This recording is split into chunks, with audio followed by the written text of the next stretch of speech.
Speaking of going to England, that's exactly what women in Northern Ireland have to do. And last year, Democracy Now! Traveled to Belfast, Northern Ireland. We spoke to Emma Campbell, an abortion rights activist with the Alliance for Choice and a photographer with the Exile Project, an online gallery highlighting the portraits of an estimated 170,000 women who've had to travel abroad to access abortion outside of Ireland and Northern Ireland.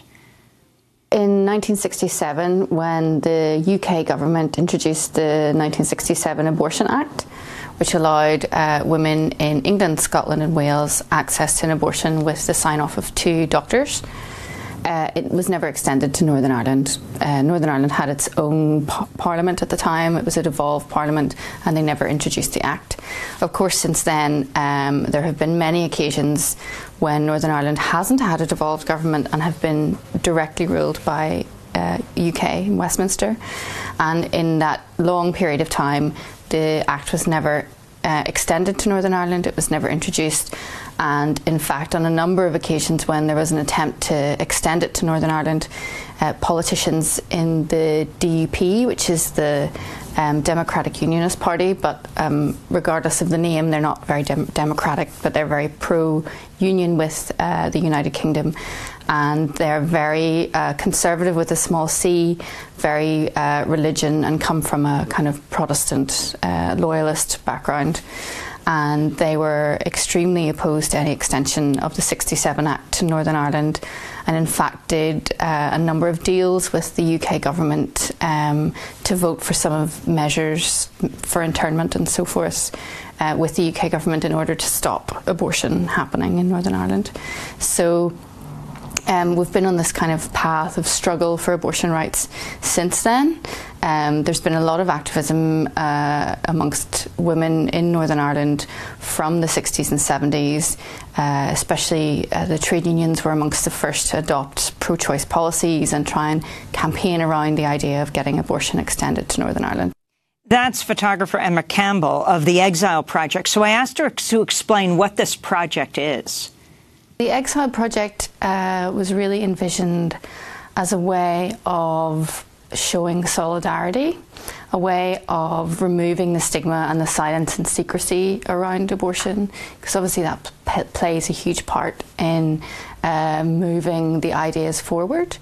Women have had to, when they travel over, they quite often pretend they're going over for a different reason, that they're visiting family or they're going on a business trip, or and the Exile Project wanted to have something that showed that there are lots of women just like you and me who have had to access abortions, and so these are women who are willing to put their face forward and say, I've had an abortion. And it's the first time really anything like this has happened in Ireland, north or south.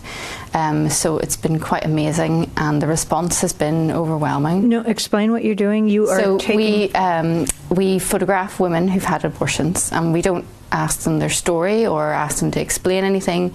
We just take their first name and their face and portrait, and we always publish the portraits as a group rather than as individuals, because it's about talking about how many women have had to go through this alone before. So this is a gallery of women who've had abortion. That's right, yeah.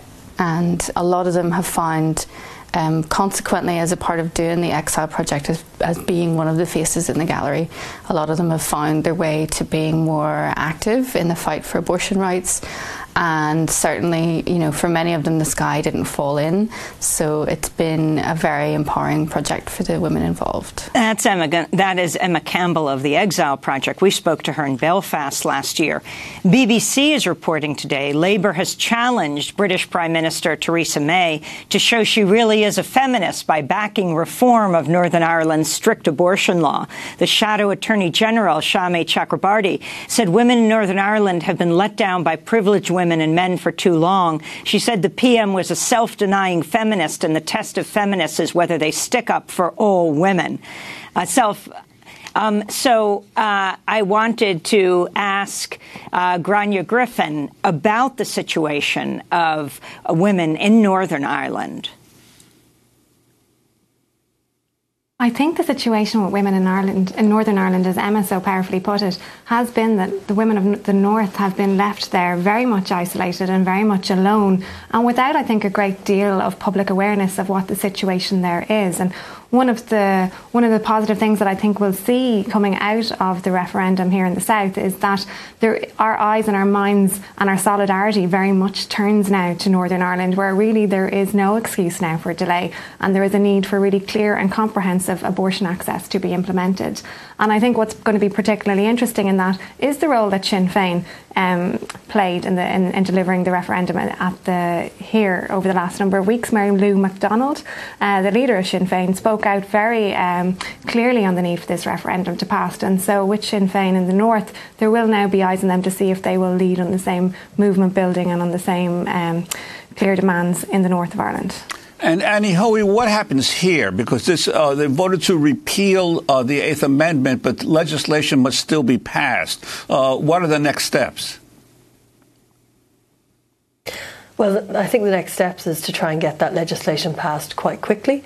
Obviously not in such a rushed way that there are any mistakes, but there's an incredibly clear mandate from the Irish people that they want this to happen. And what we have to remember is that every day that we delay on this, there are 9 women travelling to the UK. There are 3 women at home waiting to see if customs have seized their safe but illegal abortion pills. And I think with such a resounding mandate last week from the Irish people, I think the pressure is now on the government to step up and to get this legislation through quite quickly by the end of the year. If there needs to be summer sitting, then so be it. And I've there's been indication from political parties that they're willing to do that because they recognise the magnitude of this vote. They recognise the size of the kind of will of the Irish people to get this done. And I think we recognise that we really can't wait much longer for this. And finally, can you talk about the role of the abortion pill in this campaign?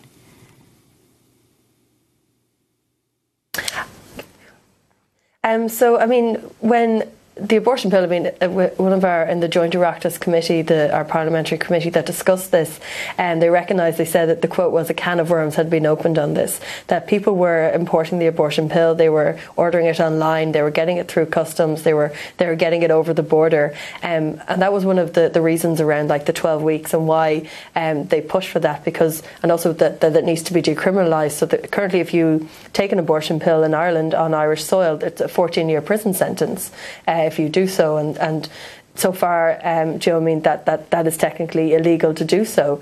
So it's incredibly important that while this legislation goes through, that also the abortion pill is decriminalised. It's on the World Health Organization as one of the necessary medicines, and we're just recognising that people are currently taking it in Ireland in unsafe situations, alone, without medical supervision, and I think it's really important that that's dealt with quite quickly as well. And Annie, your final comment on this? Grania, your final comment on this? I think, just finally, I think we'd like to acknowledge and to thank all of the international support and solidarity that we've received over the years, and particularly to organisations like Women Help Women and Women on Web, who, like Annie said, provided the means and the access for women in Ireland to be able to access safe abortion services. I know now our eyes very much turn, and our support and solidarity will turn to countries all over the world who need the same reproductive rights, and to countries like Argentina and Brazil and El Salvador.